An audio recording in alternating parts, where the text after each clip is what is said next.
Hello everyone, this is Vraj Shah. I hope you all are fine and safe in this lockdown. Reservation. The most important element of our nation. On the 22nd of April 2020, the Honorable Supreme Court has declared its judgment on the reservation. Case का title है Chebrolu Leela Prasad Rao and others versus state of Andhra Pradesh. इस case में खास और अहम बात यह थी कि आंध्र प्रदेश स्टेट में स्केड्यूल एरिया में अनुसूचित इलाके में जितनी भी स्कूल्स हैं वहां पर टीचिंग फैकल्टी के लिए स्केड्यूल ट्राइब के कैंडिडेट्स को 100% रिजर्वेशन यानी कि 100% आरक्षण दिए जाने की बात को इस केस में चैलेंज किया गया। इस केस में 5 जजेस की संवैधानिक खंडपीठ ने अपना फैसला सुनाया, जिसमें honourable justice Arun Mishra sir जो इस कॉन्स्टिट्यूशनल बेंच को लीड कर रहे थे और उनके सहयोगी जजेस honourable justice Indira Banerjee, honourable justice Vineet Saran, honourable justice MR. Shah और ऑनरेबल जस्टिस अनिरुद्ध बोस शामिल थे। क्या है इस केस के फैक्ट्स? बात है सन 2000 की। इस केस में आंध्र प्रदेश के गवर्नर ने साल 2000 में एक नोटिफिकेशन इश्यू किया। उस वक्त आंध्र प्रदेश के गवर्नर थे सी रंगराजन, जो बाद में रिजर्व बैंक ऑफ इंडिया के गवर्नर के पद पर भी रहे।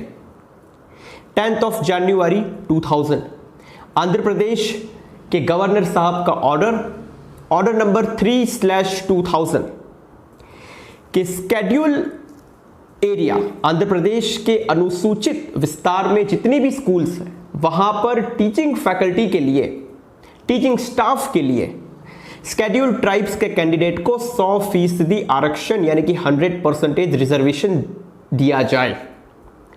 इस बात को लेकर कई सारी बातें भी आगे बढ़ी, कई सारे हंगामे हुए, लेकिन उस वक्त आंध्र प्रदेश स्टेट के गवर्नर ने कॉन्स्टिट्यूशन ऑफ इंडिया के स्केड्यूल 5 अनुसूची 5 का हवाला दिया। क्या है स्केड्यूल 5? स्केड्यूल 5 पार्लियामेंट के किसी भी एक्ट या स्टेट लेजिस्लेचर को स्केड्यूल एरिया में लागू ना करने या कुछ मॉडिफिकेशन के साथ लागू करने के पावर्स गवर्नर को देता है। यानी कि गवर्नर्स के पास कॉन्स्टिट्यूशन ऑफ इंडिया के स्केड्यूल 5 के तहत यह पावर है कि वो पार्लियामेंट के कोई भी एक्ट या स्टेट लेजिस्लेचर को स्केड्यूल ट्राइब में या तो लागू ना करे या तो कुछ मॉडिफिकेशन के साथ उसको लागू करें। इसी के चलते आंध्र प्रदेश के गवर्नर ने यह फैसला किया। यह बात कोर्ट में गई और इस अप्रैल के महीने में ऑनरेबल सुप्रीम कोर्ट ने गवर्नर के इस ऑर्डर को इनवैलिड डिक्लेयर किया और साथ ही संविधान को लेकर, कॉन्स्टिट्यूशन को लेकर कई सारी अहम बातें की। कोर्ट ने कहा कि इस तरह के ऑर्डर भारत के संविधान के मूलभूत अधिकार भाग 3 में दिए गए फंडामेंटल राइट्स का हनन करता है।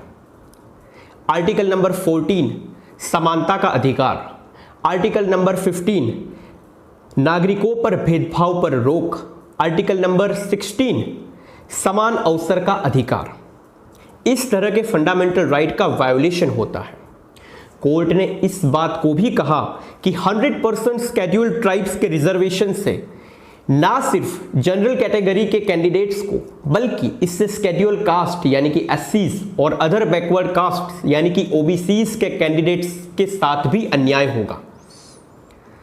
कोर्ट ने कहा कि भारत को आज़ादी मिलने के बाद 10 साल के बाद ही सामाजिक और आर्थिक पिछड़े लोगों को समाज की मूल धारा में लाए जाने के लिए ही रिजर्वेशन को खास बढ़ावा दिया गया था। लेकिन आज भी बॉटम लाइन पर रहे जो ज़रूरतमंद लोग हैं उन तक रिजर्वेशन नहीं पहुंच पाया, उन तक ये बेनिफिट नहीं पहुंच पाया है, क्योंकि राज्य सरकारें भी इस तरह के सेंसिटिव इश्यूज पे कुछ भी एक्शन लेने से बच रही है। शायद ये राज्य सरकारों की राजनीतिक इच्छा शक्ति की कमी है। कोर्ट ने कहा कि राज्य सरकारों को समय समय पर रिजर्वेशन की सूची का रिव्यू करना चाहिए, जिससे बॉटम लाइन पर रहे ज़रूरतमंद लोगों को इसका बेनिफिट मिल सके। एक खास बात, कोर्ट ने इस जजमेंट में सुप्रीम कोर्ट के पहले के दिए गए जजमेंट का भी इस जजमेंट में उल्लेख किया। Indira Sawhney and others versus Union of India 1992, जिसमें कोर्ट ने कहा था कि total reservation can not be exceed 50%। Concept of reservation is not proportionate but adequate, क्योंकि रिजर्वेशन को 50% से ज्यादा नहीं दिया जाना चाहिए।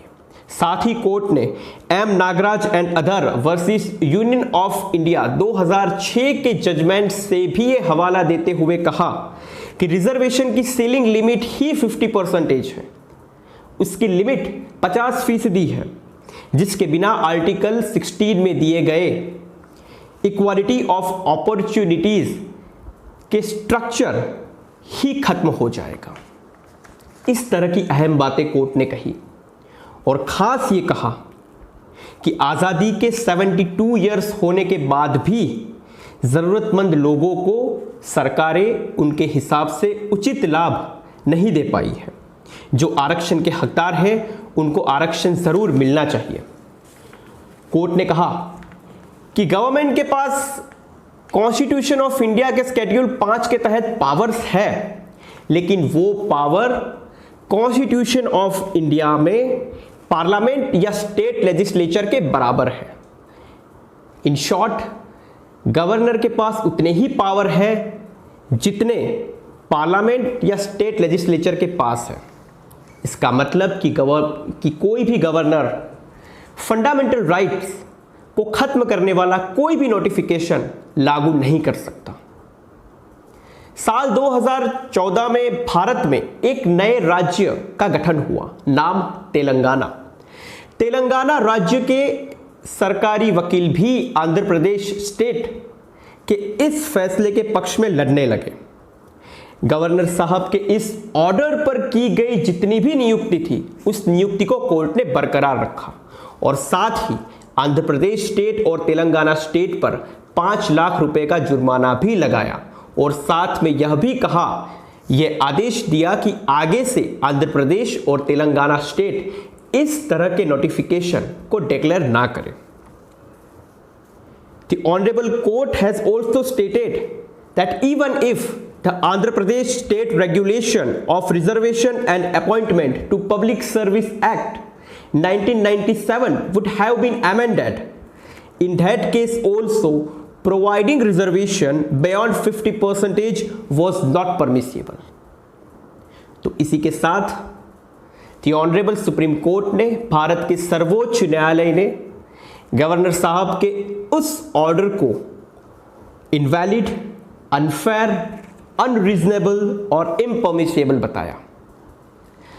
जजमेंट के बाद कई सारी बातें सोशल नेटवर्किंग वेबसाइट पर रिजर्वेशन को लेकर ट्रेंड करने लगी, जिसमें से एक है, जी हाँ मैं भारतीय आरक्षण हूँ, नेतागण मेरा गुणगान करते हैं, जिन्हें मिल गया वो सम्मान करते हैं और जिन्हें ना मिला वो मेरा अपमान करते हैं।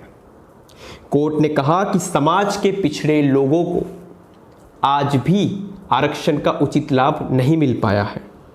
जिनके लिए आरक्षण ज़रूरी है उनको आरक्षण मिलना ही चाहिए और ये संविधान का दायित्व है।